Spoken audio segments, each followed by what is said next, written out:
Hallelujah.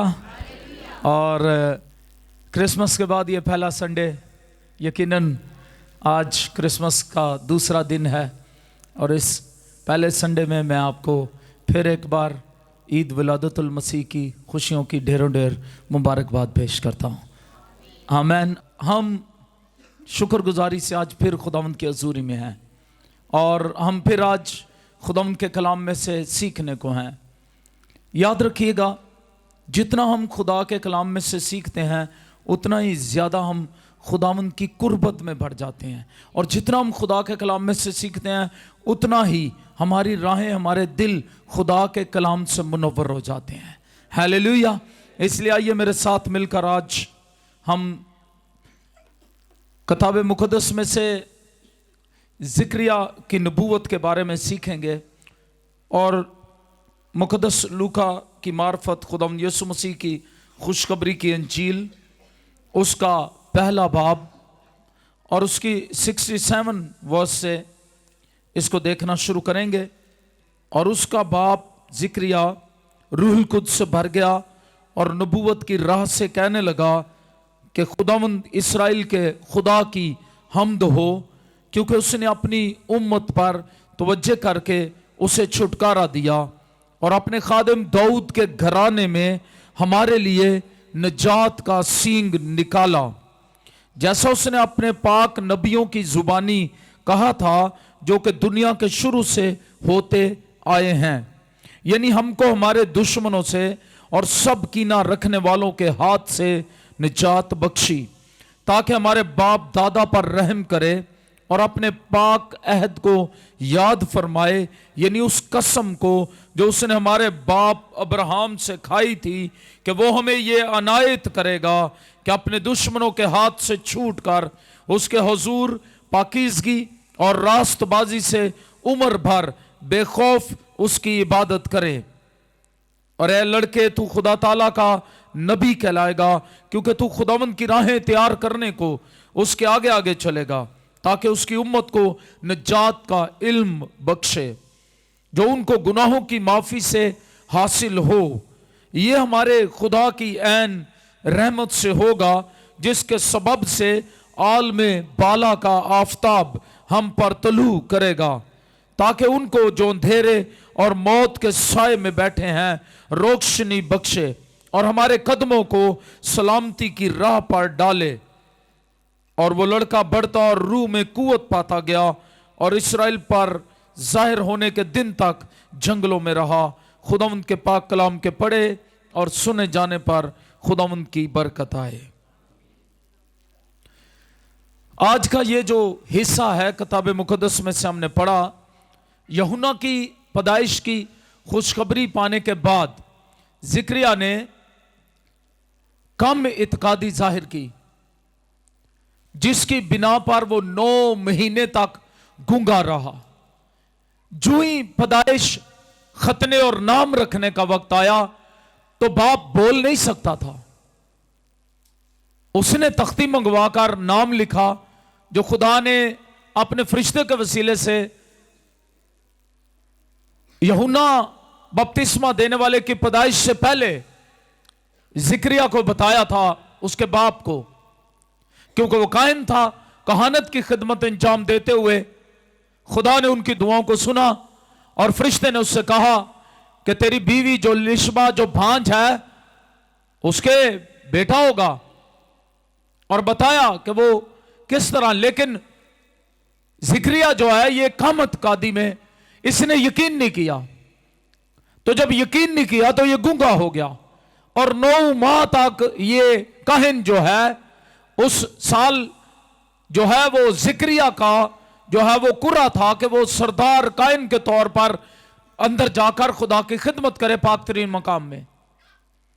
और कम इत्कादी के बायस वो गूंगा हो गया 9 माह तक। कम इत्कादी, याद रखें, ईमानदारों को गूंगा बना देती है, लेकिन ईमान का कदम मौजज़े का बायस हो गया। हालेलुया। जब आप ईमान का कदम उठाते हैं, आपके लिए मौजज़े जारी हो जाते हैं और पाकरू की मामूरी का बायस हो गया ईमान का कदम। जब तक कम इत्कादी रही वो गूंगा हो गया, लेकिन जब बच्चा पैदा हुआ, उसके नाम रखने का वक्त आया, तो उसने उस कम इत्कादी को दूर करके ईमान से कहा कि मुझे तख्ती ला कर दी जाए, क्योंकि वो गूंगा था। लेकिन जो ही उसने ये कहा, ये किया, तो क्या हुआ? मैं चाहता हूं हम इसको देखें। और 8वें दिन ऐसा हुआ कि वो लड़के का खतना करने आए। कौन? जिक्रिया और उसकी बीवी लिशबा, और उसका नाम उसके बाप के नाम पर जिक्रिया रखने लगे। उन्होंने कहा भी ये गूंगा हो गया। यहूदी रवायत थी, नाम खानदान में से किसी का नाम जो हो वही नाम आप रख सकते थे। खानदान से बाहर जो पहले खानदान के नाम नहीं, आप वो नहीं रखते थे, वो बड़ा मायूब समझा जाता। वो समझा जाता कि इस खानदान की पहचान कैसे होगी, इस कबीले की पहचान कैसे होगी। तो वो फिर उसका नाम, उन्होंने कहा इसका बाप तो गूंगा हो गया, इसकी जगह अब इस बच्चे का नाम जिक्रिया रख दिया जाए। मगर उसकी मां ने कहा नहीं, बल्कि उसका नाम यूहन्ना रखा जाए। उन्होंने उससे कहा तेरे कुंबे में किसी का यह नाम नहीं, क्योंकि हमें मालूम पड़ता है ये लिख कर जो है वो जिक्रिया ने उसको बताया, और उन्होंने उसके बाप को इशारा किया कि तू उसका नाम क्या रखना चाहता है। उसने तख्ती मंगाकर यह लिखा कि उसका नाम यूहन्ना है, और सब ने ताज्जुब किया। उसी दम उसका मुंह और जुबान खुल गई और वो बोलने और खुदा की हम्द करने लगा। हालेलुया! ईमान ईमानदार को याद रखे बोलने और हम्द करने के लायक बना देता है। जब ईमानदार ईमान नहीं रखता किसी चीज पर, कम इत्कादी में घिरा होता है, कम इत्कादियां, मायूसियां, डिप्रेशन उसको घेरे रहते हैं, तो याद रखिएगा वो अपने मौजज़े को खो देता है, वो अपनी बरकतों को खो देता है, वो हम्द करने की सलाहियत को इवन खो देता है। फिर जब भी आप उसे देखेंगे वो बुझा बुझा, मायूस सा, परेशान सा, डिप्रेशन नाल रुलिया खुलिया। आप मेरी बातें समझ रहे हैं ना? फिर अपना आप लोगों को उंज ही दसदा है, मैं बड़ा रुलिया खुलिया, मैं बड़ा मायूस हाँ, मैं बड़ा डिप्रेशन का शिकार हूं। यहां भाई परवेज बैठे हैं, मुझे याद है वो कहता है पास साहब हमेशा टिचन टैच रहा करे, आप खुदा की बादशाही के बादशाह हैं, कायन है। Hallelujah, hallelujah. तो ये खुदा की बादशाही के बादशाह होने की एक खुसूसियत है। हम सब कायन है, हम शाही कानों का फिरका मुकद्दस कौम है, एक ऐसी उम्मत जो खुदा का जलाल जाहिर करने के लिए इस जमीन पर है। कोई कहेगा आमीन? तो फिर कैसा होना चाहिए? कम इत्काद या ईमान से भरे हुए। क्रिसमस ईमान की बात है। बहुत से लोग इस लफ्ज के खिलाफ अब यूट्यूब पर और इधर उधर लिख रहे हैं, मसीहों को क्रिसमस ना कहें, क्रिसमस मुबारक ना दें। वो नहीं समझते इसका मतलब क्या है। मैंने बताया था क्रिसमस का मतलब क्राइस्ट, क्रिस्तुस, क्रिस्टोस, इससे है मसीह, मसा किया हुआ। मैस जो है वो मुलाकात है, ईद है। तो मसीह की ईद, हैप्पी का मतलब, मैरी का मतलब मुबारक है। मसीह की ईद क्या हो? मुबारक हो। जो तमाम 3 बड़े मज़हब जो हैं, आप तो रेत से शुरू करें, तो रेत की पहली 5 किताबों से शुरू करें, तो वो भी इंतजार करते थे कि मसीहा आएगा। और इसी तरह जब मसीह आया, दूसरा बड़ा मजहब, पहला बड़ा मजहब यहूदियत था, और दूसरा कौन सा था? दूसरा कौन सा? मसीहत। और तादाद के लिहाज से अब तीसरे नंबर पर, जो वैसे हम ईमान के लिहाज से कहें या इस तरह कहे, तो वो इस्लाम है। वहां पर भी सूरह मरियम में अगरचे बाकी नबियों का जिक्र है, लेकिन इस्लाम की लहामी किताब, इस्लाम की किताब में याद रखें, वहां पर भी मैं यहां वाशगाफ अल्फाज में कहना चाहता हूं दिलेरी से, वहां पर भी सबसे ज्यादा जिक्र यीशु मसीह का और मुकद्दसा मरियम का आया है। आमीन। तो फिर इनकार किस चीज का? यीशु मसीह की विलादत के खिलाफ क्यों? क्रिसमस के खिलाफ क्यों? इसलिए मैं कहना चाहता हूं कि क्रिसमस खुदा के कलाम के मुताबिक मसीहा की आमद है, विलादत है, जो सहीफों, अंबिया और किताबों तौरात के मुताबिक है। और यीशु मसीह जब आया तो यीशु मसीह ने आकर भलाई के काम किए, मसाया था। यही बात जकरिया कहता है, आफताब सदाकत तुलू हो गया, सच्चाई का सूरज क्या हो गया। हम जकरिया की नबूवत को आगे लेकर चलते हैं, लेकिन मैंने बताया जब ईमान का कदम उठाया वो बोलना शुरू हो गया, पाक रूह से भर गया। हालेलुया। आप भी पाक रूह से भर सकते हैं जब ईमान रखते हैं। आप क्रिसमस मना सकते हैं। हालेलुया। आप मैरी क्रिसमस, हैप्पी क्रिसमस कह सकते हैं। हालेलुया। गौर से समझें और ईमान के कदम को उठाएं। और यहां पर जो जिक्रिया है, ये एक सच्चा यहूदी था। हर यहूदी अपने कौम के छुटकारे का मुंतजिर था। वो मुसलसल गैर अक़वाम के हाथों गुलामी में रहे। गुलामी एक लानत है, इससे छूटने के मुतमन्नी थे। दाऊद के दौर में जो है कौम ने रहाई पाई और आज़ादी पाई। इन तमाम कौमों को मती किया था जो इर्द गिर्द हैं, लेकिन इसके बाद ऐसा ना रहा, तमाम कौम कराती रहती। उसने तो यह वादा अपने बंदा इब्राहिम से भी किया था। उसने मुसलसल अपने पाक नबियों के वसीले बयान किया कि अब वक्त आ गया कि पेशरो पैदा हो गया है। अब ज़करिया यह कहता है पेशरो पैदा हो गया है। यह पेशरो कौन है? पैदाइश की खुशखबरी के वक्त भी उसे बताया गया था कि वो एलिया की रूह और कुव्वत में उसके आगे आगे चलेगा। लूका पहला बाब 16वीं आयत मुकद्दसा देखें। जब फरिश्ते ने बताया तो उसने बताया कि वो कैसा होगा।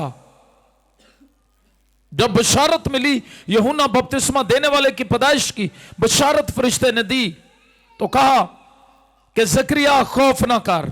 13वीं आयत मुकद्दसा से 11वीं आयत मुकद्दसा से अगर हम पढ़ें तो लिखा है कि खुदावंद का फरिश्ता खुशबू के मज़बा की दानी तरफ खड़ा हुआ, उसको दिखाई दिया और ज़करिया देखकर घबराया और उस पर दहशत छा गई। मगर फरिश्ते ने उससे कहा, ज़करिया खौफ ना कर, क्योंकि तेरी दुआ सुन ली गई और तेरे लिए तेरी बीवी लिशबा के बेटा होगा, तो उसका नाम यूहन्ना रखना। दहशत छा गई उस पर। और आगे लिखा है वो कैसा होगा। आगे यूहन्ना के मुतल्लिक लिखा है वो अपनी मां के बतनी से रूह कुद्स से भर जाएगा। भर गया या नहीं? जब मुकद्दसा मरियम अलीशबा से मिलने आई, ये नबूवत जो फरिश्ते ने बात कही थी वो पूरी हो गई और वो पेट में ही रूह कुद्स से भर गया। हत्ता के लिशबा भी रूह कुद्स से भर गई। हालेलुया। और नबूवत करने लगी। ये वाकया है। ये क्रिसमस की कड़ियां हैं जिनको जोड़ना बड़ा जरूरी है, जिनको समझना बड़ा जरूरी है। ये पेशरो उसके आगे चलेगा। नबूवतें बायन उसी तरह हिस्सा बा हिस्सा पूरी हो रही हैं जिस तरह नबियों ने उसे फरमाया था। नबूवतें उसी तरह पूरी हो रही हैं। हालेलुया। अब वो पेशरो आएगा और वो कैसे चलेगा? एलिया की रूह और कुव्वत में उसके आगे आगे चलेगा। 16वीं आयत मुकद्दसा देखते हैं। और बहुत से बनी इस्राएल को खुदावंद की तरफ जो उनका खुदा है फेरेगा। और वो एलिया की रूह, 17वीं आयत, और वो एलिया की रूह और कुव्वत में उसके आगे आगे चलेगा। किसके आगे आगे चलेगा? यीशु मसीह के। किसके आगे आगे?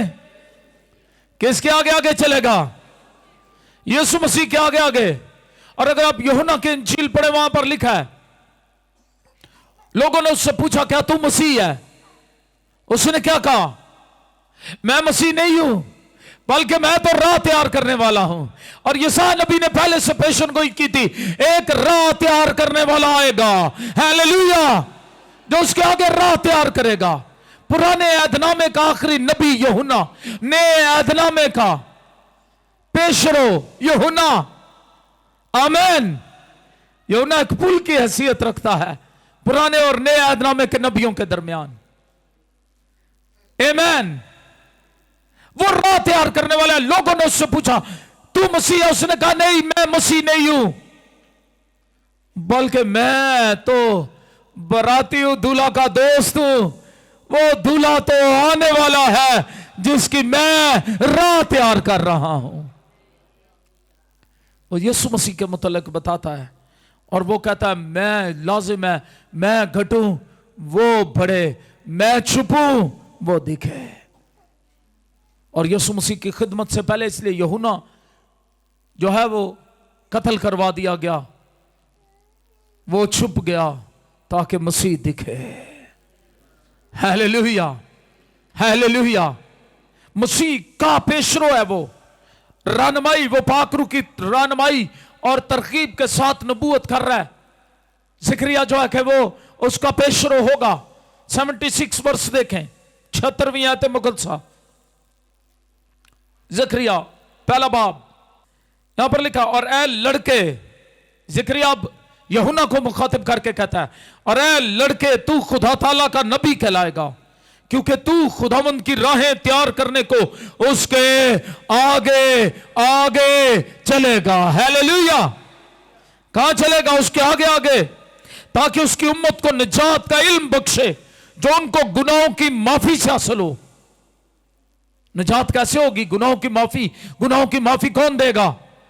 जिसका तू पेशरो है, जो मसीहा है, गुनाहों की माफी वो देगा, तू इल्म बख्शेगा।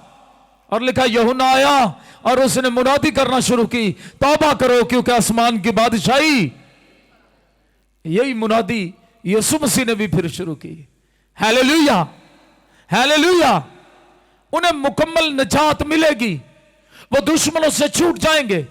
इसलिए वो खुदा की हम्द करता है ज़करिया। लेकिन हम शुक्र करें कि हम अपने निजात देंदा के वसीले से अपने तमाम दुश्मनों से छूट गए हैं।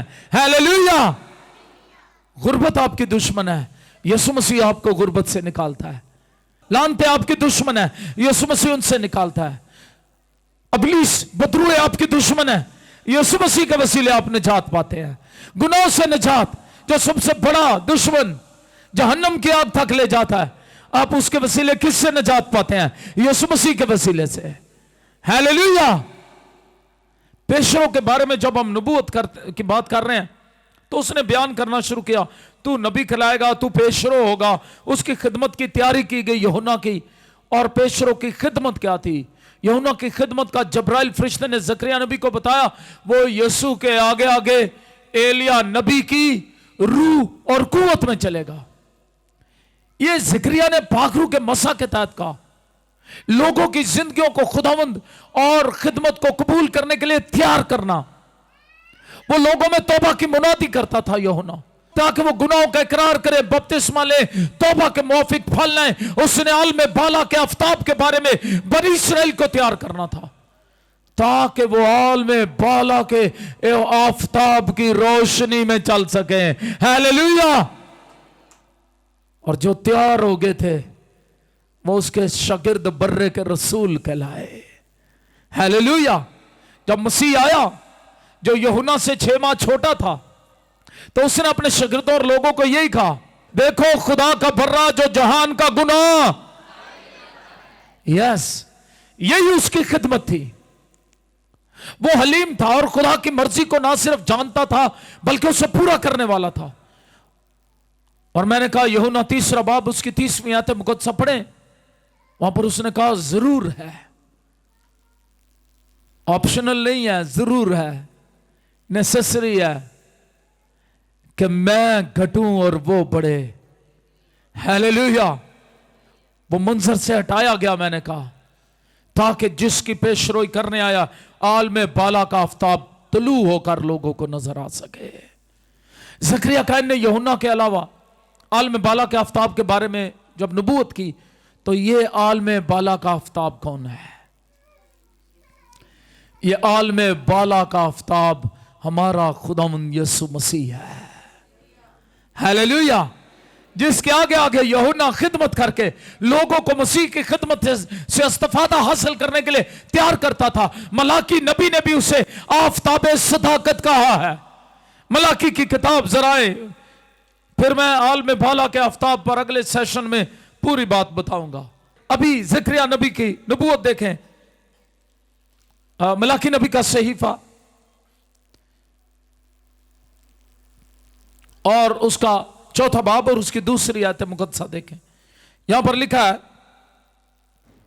लेकिन तुम पर जो मेरे नाम की ताजीम करते हो आफताब सदाकत ताले होगा और उसकी किरणों में शिफा होगी, और तुम गांव खाना के बछड़ों की तरह कूदो फांदोगे और तुम शरीरों को पामाल करोगे, क्योंकि उस रोज वो तुम्हारे पांव तले की राख होंगे। रब्बुल फाज फरमाता है। आमीन आमीन। क्या होगा? जब मसीहा जाहिर होगा, नबूवतों में यह कहा गया, नबूवतों में कहा गया, अगरचे इसका डायरेक्ट तल्लक इस हवाले का उस वक्त है जब मसीह की दूसरी आमद होगी, अदालत होगी, लेकिन इसका इनडायरेक्ट तल्लक मसीह की पैदाइश से भी है। जब वो आफताबे सदाकत आलम बाला का आफताब तुलू होगा तो उसकी किरणों में क्या होगी? शिफा होगी। यीशु मसीह जब चरनी में पैदा हुए, जब वो बड़े, जब उन्होंने खुद चूज किया कि वो एक इंसान के तौर पर आए और एक ऐसी जगह पर पैदा हो जहां पर रद्द किए हुए लोगों की रसाई हो। यीशु मसीह महल में भी पैदा हो सकते थे, वो अपने लिए बेहतरीन चूज कर सकते थे, ऐसी जगह चूज कर सकते थे, दुनिया का ऐसा हिस्सा चूज कर सकते थे जहां पर सिर्फ बड़ी धूमधाम होती और सिर्फ खास लोग उस तकरीब में शरीक होते।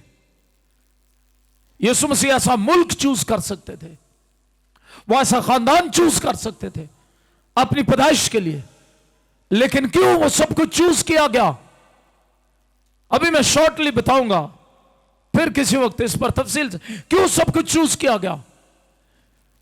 क्यों बैतलहम? क्यों चरनी? क्यों कपड़े में लपेटे जाना? क्यों ये सब कुछ चूज किया गया? क्यों दाऊद का घराना?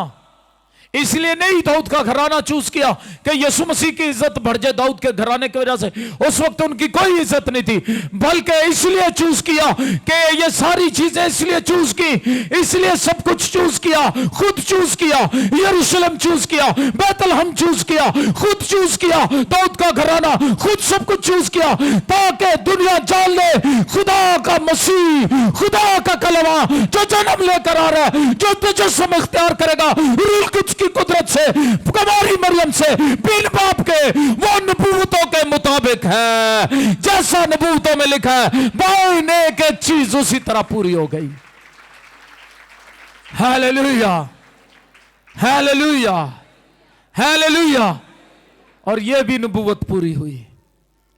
आलम बाला का आफताब, सच्चाई, नूर का, दुनिया का नूर, जो मेरी पैरवी करेगा वो अंधेरे में ना चलेगा बल्कि जिंदगी का। और मलाकी नबी की यह नबूवत भी पूरी हो गई। जब आफताब सदाकत ताले होगा, तलू होगा, निकलेगा, दुनिया उससे देखेगी, उसकी रोशनी में चलेगी, तो ना सिर्फ ये कि वो दिलों को मुनव्वर करेगा, ना सिर्फ ये वो गुनाहों को माफ करेगा, ना सिर्फ ये कि वो भलाई के काम करेगा, बल्कि जिस मुर्दे के पास चला जाएगा उस पर उसकी रोशनी पड़ेगी, वो जिंदा हो जाएगा। जिस भी बीमार के पास जाएगा उस पर इसकी आफताब सदाकत की रोशनी पड़ेगी, वो शिफा पा जाएगा। और आफताब सदाकत ताले होगा, उसकी किरणों में क्या होगी? ऊंची आवाज में उसकी किरणों में क्या होगी? हालेलुया। ये शिफा ज़हनी है, नजरियाती है, इमोशनल है, फिजिकल है, स्पिरिचुअल है, नजरियात की शिफा, गलत तालीमात से शिफा, हालेलुया, गलत नजरियात से शिफा, हालेलुया, खुदा के मुतल्लिक गलत इल्म जो है उससे शिफा। अब सही कर लो अपनी तालीमात को, क्योंकि तुम्हारी तालीमात की शिफा देने आ गया है। बाप तक सीधा रास्ता दिखाने आ गया। कहा मैं और बाप एक हैं। कितने हैं? मैंने कहा था ऊंची आवाज में आज जरा बताना, मैं और बाप, कोई मेरे वसीले के बगैर बाप के पास। हालेलुया। तालीमात में शिफा, एक ही राह है का राह, हक और जिंदगी, क़यामत और जिंदगी, अच्छा चरवाहा। हालेलुया। जिंदगी की रोटी, यह है आफताब सदाकत जिसकी जकरिया ने पेशन गो की। वो नूर आज मेरे और आपके दिलों में मुनव्वर है। और मैं कहूँगा जिन्होंने अभी तक इसे कबूल नहीं किया वो कबूल करें, उनके दिलों में यह नूर मुनव्वर हो जाए।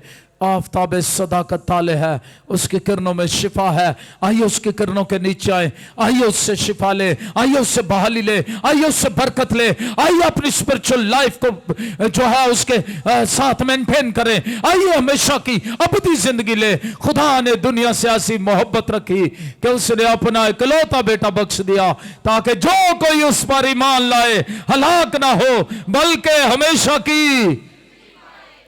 आप सबको merry Christmas. God bless all of you. खुदावंद आज के कलाम के वसीले आप सबों को बरकत दें। आमीन।